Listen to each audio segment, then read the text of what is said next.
Hello, and welcome to the latest episode of In Our House.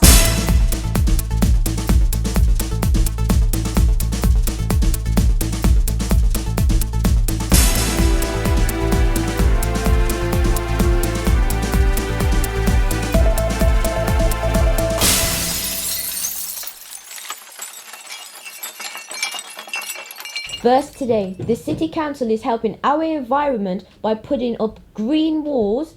Green walls? What are green walls? Green walls are when bushes are planted to help soak up the pollution of our modern world. Green walls are areas where plants cover walls to help combat pollution and improve the appearance of the environment. Birmingham already has some impressive green walls. And now a Mari report from a new green wall which is being grown on Bristol Street. Air quality needs to improve for health reasons. It is good to put plants on the main roads like this because they absorb the pollution and make the environment cleaner. When it's finished, the wall will almost be 140 metres long. Plants also make the area look more vibrant, fresh and clean. This is what they hope will reduce pollution from motor vehicles. Amari Coriang, TNT News, Bristol Street. Here's another example of a green wall here at Snow Hill Station. The green wall at Snow Hill is said to be Europe's largest living wall with 600 square metres of plants. The wall hides the ugly multi-storey car park. At night it is beautifully lit up. There is also a green wall at New Street Station. Joshua is there. Well, this is the green wall at New Street Station. What do you think of it? It brightens up a long, bleak wall and creates a good impression as you go past it on the way into or out of New Street Station. We think this will benefit the environment. One way of making a healthier environment is to grow greenery on roofs. Currently, in Birmingham, only 0.2% of all roofs are classified as green roofs.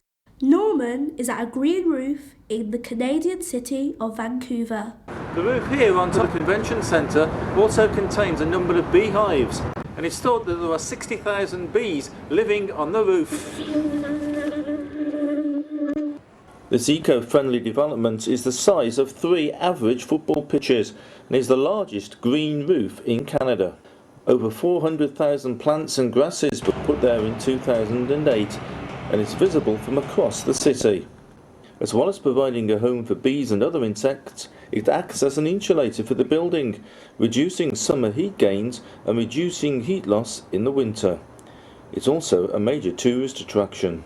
And it's described here as a work of art, as well as a commitment to a greener future. Birmingham might not be like Vancouver, but it is making a good effort to make the city healthier. Amari Coriang, TNT News, Bristol Street. So, for this week's mystery picture, it's this. Any ideas of who it is and where? It looks like maybe a sailor because what the person's wearing. I don't know where it is, but he looks like a sort of army person. Yeah, I can't tell where it is. I think you need some more clues.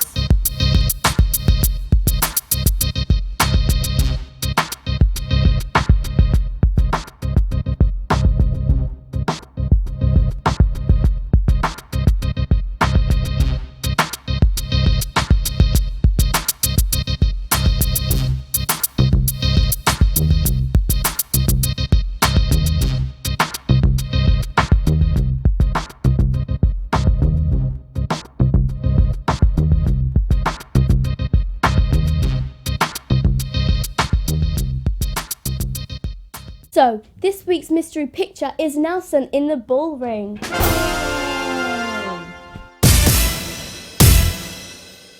Now it's time for this week's creature feature. Let's just hope you're not afraid of snakes.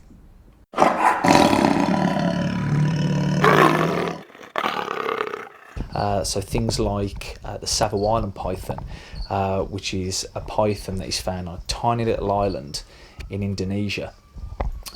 This species is actually now quite rare in the wild, and we're trying to work with them in captivity and breed the species and work out what it actually needs to breed successfully in captivity. Can we have a look at some of the creatures then? Yeah, of course. We can get out the Savo Island python if you want to have a look at those. Oh yeah, that sounds good. Great stuff.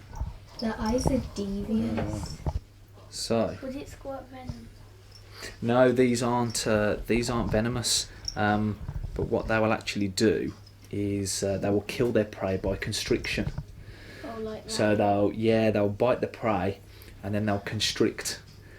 And as the prey breathes out, the snake gets that ever so bit tighter, until the prey item just stops breathing, and then the snake can consume the prey.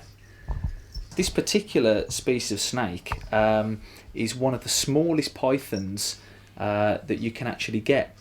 The largest species of python is a reticulated python that can get up to about 33 foot in length. So, and this species stays around about 4 to 5 foot. So it's a very small species of python, and they've got the smallest range of any python. So they were found on a tiny little island in Indonesia. So, and this is one of the first babies that we ever managed to breed here at the wildlife park.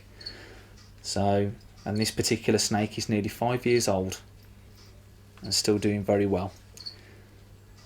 And we feed this snake on small rats. Usually around we usually give them 1 or 2 small rats, probably about every 2 to 3 weeks.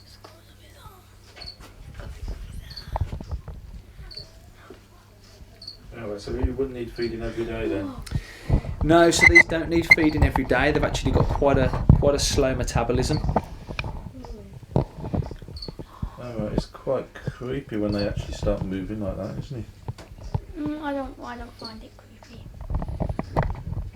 The tongue. It's annoying. And the tongue, that's it. He's just trying to smell the air at the moment. He's trying to see what's going on, if there's a predator around or if there's any prey. So they smell with their tongue? They smell with their tongue, and what happens is the tongue goes back into the mouth, and then they poke the tongue up into the roof of their mouth, and that's where all the scent gets analysed, and then they can work. That's it.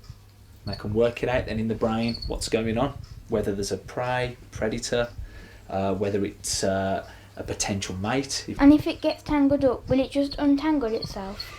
Yeah, these very rarely sort of get tangled up. I know it might look like that while he's on me at the moment, but they're totally in control of their body. They know exactly what's going on, and they're just trying to feel secure. That's all he's doing at the moment. He probably thinks I'm just a big tree. A moving tree. And these snakes have also got heat sensing pits.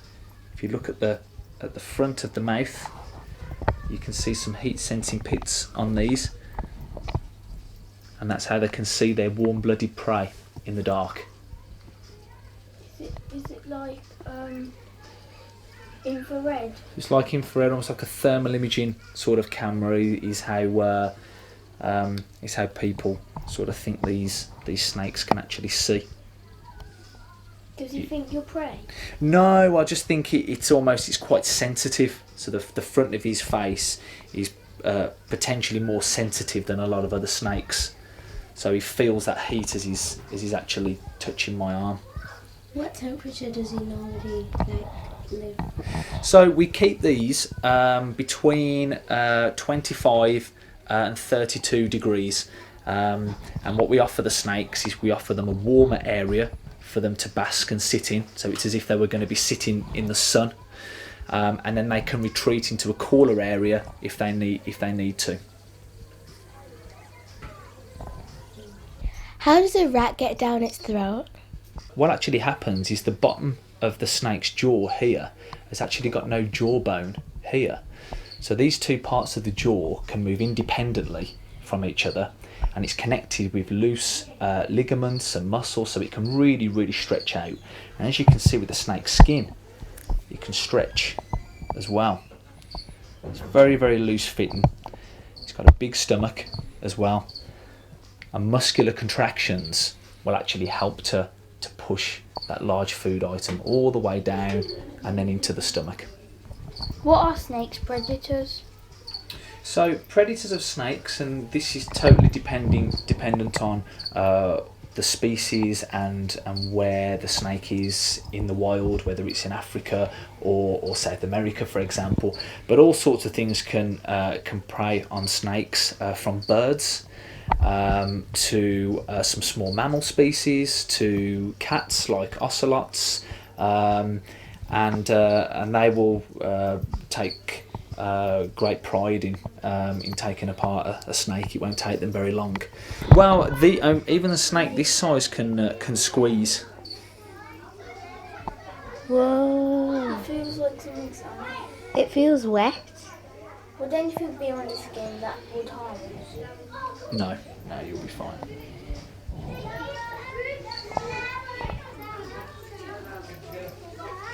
Oh, it's tickly. I mean, what you can see he's doing there is he's gripping me like that. Look, Natasha. Going on that. So that gripping just allows them to grab if they decide to go up a tree or a bush or something like that. That's it, yeah, that's it. If they make a mistake, or sometimes if they were to, if the branch breaks on them or something like that, then they will just hold on with that tail. And you tend to find that snakes that are actually spend most of their time in trees have very long tails, and they have a much more slender body as well. So just allows them to be a little bit more lighter. If they go head first, how can they come out? What do you mean? Like if the So they'll spin, they'll coil around inside there. It. And we've been successful here with the species. We've bred them 3 times, which is more than any zoo or wildlife park in the UK and Europe. So we then try and sort of impart our knowledge onto other keepers and other zoos about how we're actually breeding this species. A new survey says that banning mobile phones in school will give pupils an extra 1 week of education. That is equivalent to over 30 hours extra working time. What do you guys think?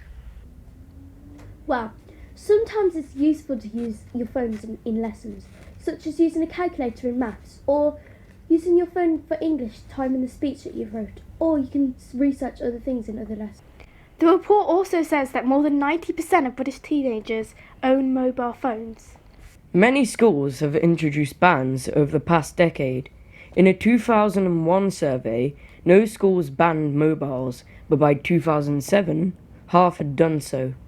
And by 2012, 98% of schools either did not allow phones on their school premises or required them to be handed in at the beginning of the school day.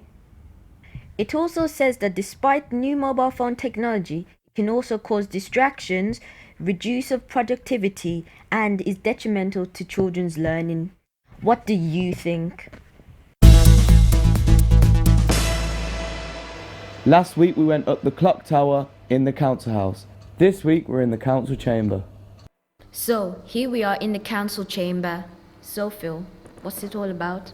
Yes, this is the council chamber of Birmingham City Council, which the 120 councillors all meet once a month and debate various topics of interest to the council. So this is where the Lord Mayor sits. come to speak about great stuff. Things about the future of our community. Interesting things about the chamber. This wood came from Riga in Latvia, and it's made of oak. Number 2. These panels represent truth and justice. Number 3. When it's full, there is room for 120 councillors. Number 4. The public gallery at the back holds 100 people. When are you going to reduce my taxes? Number 5. This is where the journalists sit during the meetings. They used to sit up there.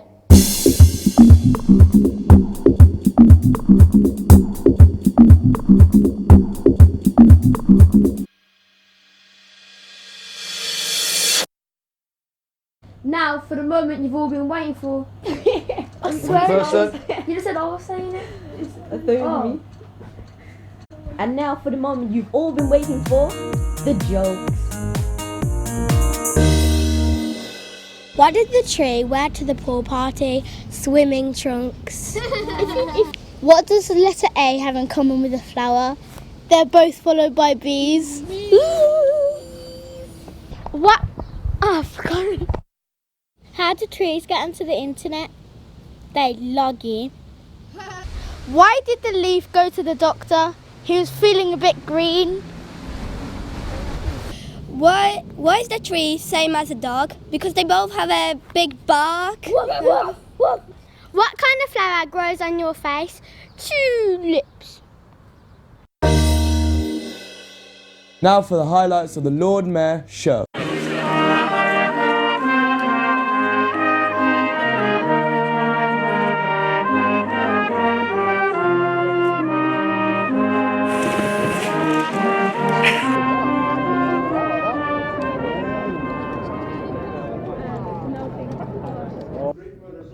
At the Lord Mayor Show, there was a catwalk showing women from suffragettes to women workers in World War I. Shannon Fullen from TT News at the Council House. However, without their efforts, it is doubtful we would have the lives and freedoms we have today. Can you imagine? I'm going to try and do this as quick as I can. I'm going to use all my flexibility, twist and contort my muscles and joints, work my arms, work my shoulders, try to get out.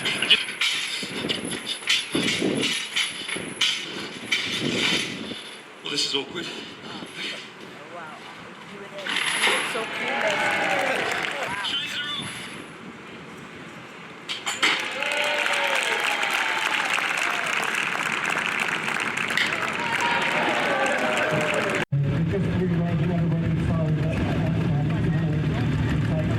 Well, we're a nationwide branch of the Royal British Legion. We're the Royal British Legion Riders branch.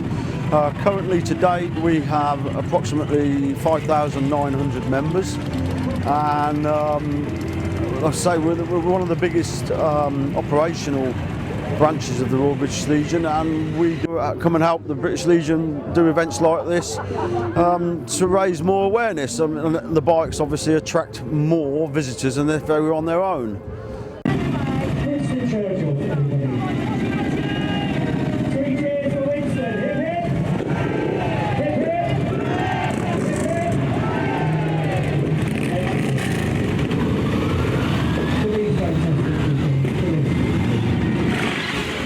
Up to date, I mean, we've raised £836,000 for the British Legion over the last 10 years, or 10 and a half years now.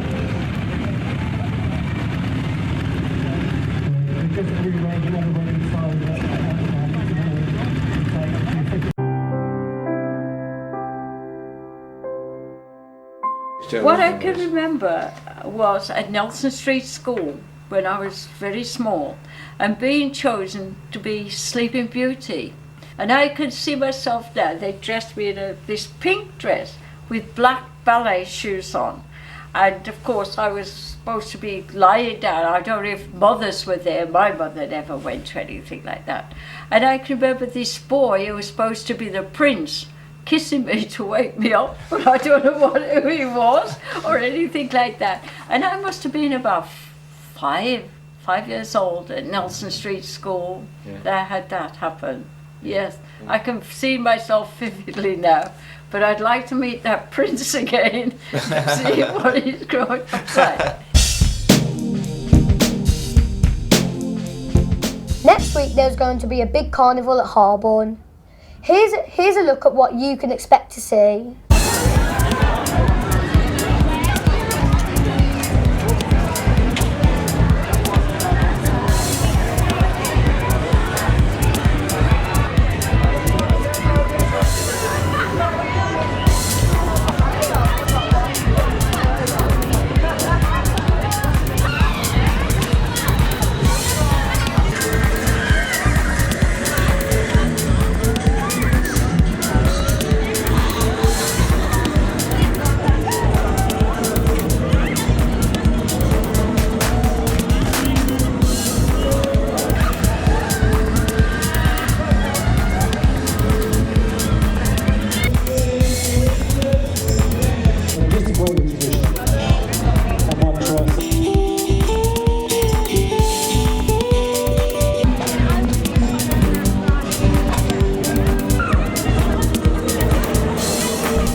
Now, for this week's feature in the origin of street names. This week, we went to Selly Oak.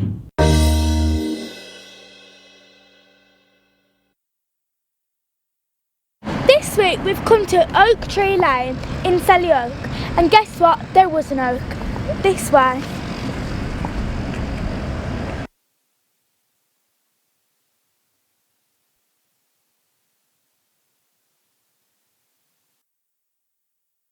Today, this plaque says this oak tree was planted in the year 2000 to replace the original Selly Oak that stood nearby and was removed in May 1909.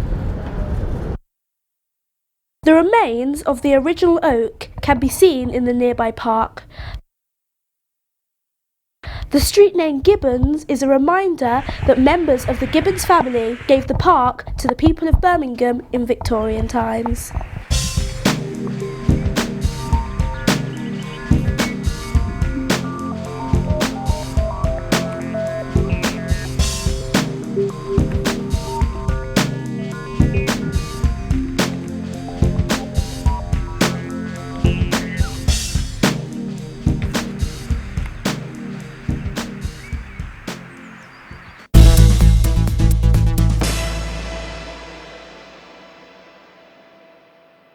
Time for the 60 seconds.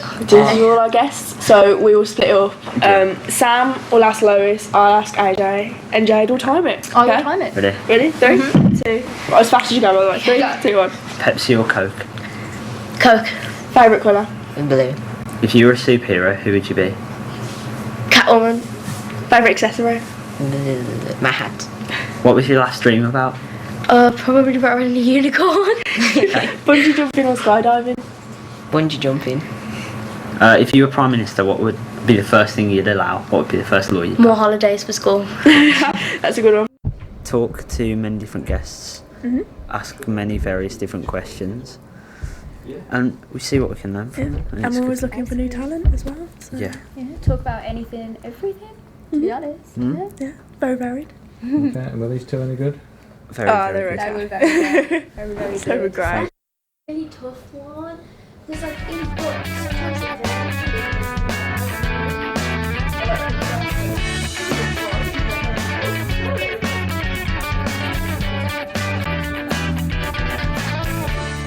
Hero, who would you be? It's good.